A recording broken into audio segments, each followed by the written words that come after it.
Muchas gracias por acompañarnos nuevamente en este programa Un Vistazo a la Biblia. En esta oportunidad, por favor, cuéntanos un poco qué es lo que hemos estado viendo en estas cápsulas de información. Las cápsulas pasadas hemos estado viendo cómo la autoridad de Dios está en Moisés para liberar al pueblo. Pero a través de esa misión que Dios le encomienda a Moisés, con esa autoridad y todo, también hay oposición.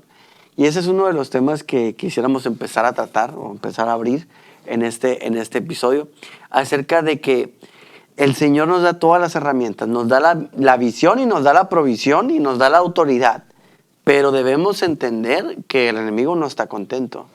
Debemos entender que el Señor nos está liberando y nos está usando para liberar, ¿sí?, cierta área o cierta persona o personas de la esclavitud, como en este caso con Moisés. Y pues obviamente vemos que hay ciertas oposiciones. Una de esas oposiciones pues es el tiempo, ¿no? Trata de justificar el faraón de que el pueblo quería irse a adorar a las afueras porque tenía mucho tiempo libre. ¿Y cuántas veces nos sucede eso en la vida cotidiana, no? Sí, vamos a mirar un poquito eso, porque ahora que tú planteas el tema de las oposiciones, claramente siempre un proceso de libertad tendrá una oposición, ¿no? Sí. Decíamos ahora que esta es una guerra, es una guerra de libertad, pero que no es una guerra convencional, ¿no? O sea, no son dos ejércitos enfrentados, sino es el poder y la autoridad de Dios frente a la necedad y la torpeza de Faraón y la dureza del esclavizador, ¿no? Pero hay dos aspectos que es importante entender. Uno, tú lo planteabas, el tiempo, ya vamos a mirar un poquito sobre eso. Y el otro son los engaños, ¿cierto? Lo podríamos llamar como esas imitaciones que el malo hace. Sí. Pero entremos primero al tema del tiempo. Y está planteado por esto, miren. La Escritura dice que cuando Faraón dice que opriman más al pueblo, este es su argumento. Dice, de aquí en adelante no daréis paja al pueblo para hacer ladrillo como ayer o antes de ayer. Vayan ellos y recojan por sí mismos la paja. Deberán ponerles la misma tarea que hacían antes y no les disminuyan nada, porque están ociosos y por eso levantan la voz diciendo, vamos y sacrificaremos a nuestro Dios. Wow. O sea, el argumento de Faraón es, ellos tienen demasiado tiempo. Y aquí hay una cosa muy interesante a entender. Realmente el tiempo es una herramienta.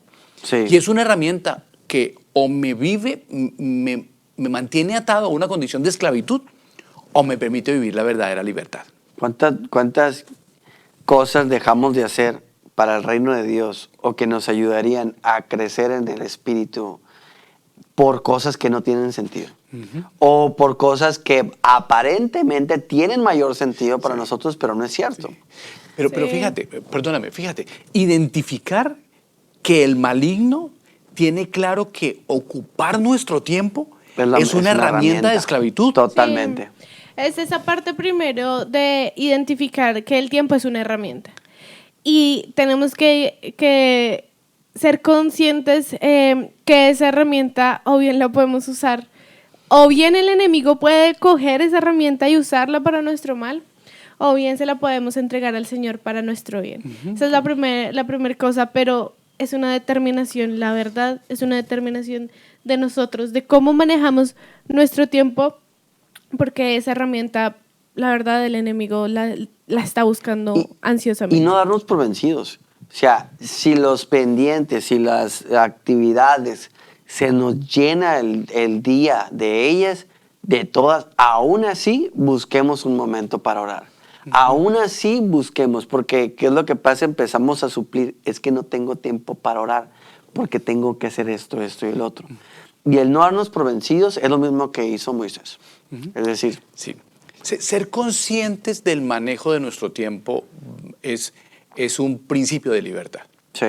Porque veamos que hay muchos distractivos hoy, ¿no? Y los llamamos distractivos normalmente, pero realmente son consumidores de tiempo. Totalmente. Y de energía. Porque claramente un espacio de tiempo pasado frente a una pantalla, un espacio de tiempo pasado en una distracción esclavizante, llámese no sé, algún vicio, alguna cosa, pues claramente está quemando vida Sí. que podría ser utilizada en otra forma, ¿no? Totalmente. Y precisamente lo hace el enemigo por eso, porque sabe que una hora tuya o mía metida en una esclavitud frente a una pantalla, Sí. esa misma hora utilizada leyendo un buen libro, estudiando la palabra de Dios o aprendiendo acerca de un tema constructivo, pues te hace mejor persona. Totalmente. Entonces es más fácil mantener un esclavo ignorante que a una persona que empieza a buscar la libertad del conocimiento y de la cercanía de Dios. Totalmente. Y sobre todo que el enemigo ahorita no es tan... creo que el enemigo ha sido muy estratega. Entonces busca llamar nuestra atención con cosas que parecen buenas, que parecen edificantes, pero que realmente nos están drenando la energía y nuestro tiempo. Y eso sucedía también en el pueblo de Israel. El enemigo siempre va a querer imitar a Dios, pero realmente nunca lo va a lograr. Como en el pueblo de Israel, cuando bueno, en esta lucha, en esta guerra, que era un poco atípica, que el Señor hacía cosas sobrenaturales y rápidamente el faraón mandaba Sí. a los magos A y los encantadores. a los encantadores en ese momento, y los encantadores convertían el agua en sangre y hacían cosas similares como tratando de imitar al Señor. Así Pero es. pues realmente es una falacia del enemigo. Sí, el día de hoy ese mismo ejemplo, eso que hacían, es claro cuando de pronto nos quieren vender ideas o filosofías que reemplazan las bendiciones de Dios. O que intentan reemplazar las bendiciones de Dios. El control lo tenemos nosotros porque tenemos el libre albedrío de decidir de qué manera. Pero obviamente no se va a comparar, nunca se va a comparar. Por más que se parezca a ese placer o esa idea de satisfacción en la realización de ciertas cosas, en ciertas actividades, no se va a comparar con la realización y la satisfacción que es dedicarle tiempo al Señor. O sea, la actividad que le damos al Señor es lo que viene del Señor, es sobrenatural y es eterno. Y es con un propósito eterno más que nada. Pero de pronto vienen este tipo de imitaciones que nos dan otras actividades que podemos hacer que no son de Dios o no vienen no es lo que el Señor quiere o no va a generar el mismo impacto. Por más que parezca igual como el trigo y la cizaña. Son iguales, sí, pero no tienen el mismo contenido. Sí, creo que vale mucho que veamos que no es solamente un tema de perder tiempo, ¿no? Sí. Porque es que aquí ya está comprometida la vida. Sí. Hay algo que pues de forma natural los seres humanos aprendimos a desarrollar por las necesidades de cacería y de pesca. Pero en la pesca hay una lección muy interesante, y es que el pescador coloca un anzuelo, y el anzuelo es pues precisamente un gancho metálico, pero tiene que ir recubierto de una carnada. Uh-huh. Así mismo lo utiliza el enemigo. Sí. Entonces, todos esos distractivos, tanto del tiempo, de placeres pasajeros, y de hecho vivimos llenos el mundo de esto, ¿no? Muchas veces las redes sociales, las páginas que hoy llevan y a un clic se está de entrar a situaciones de pornografía, de vicios en diferentes aspectos, ¿no?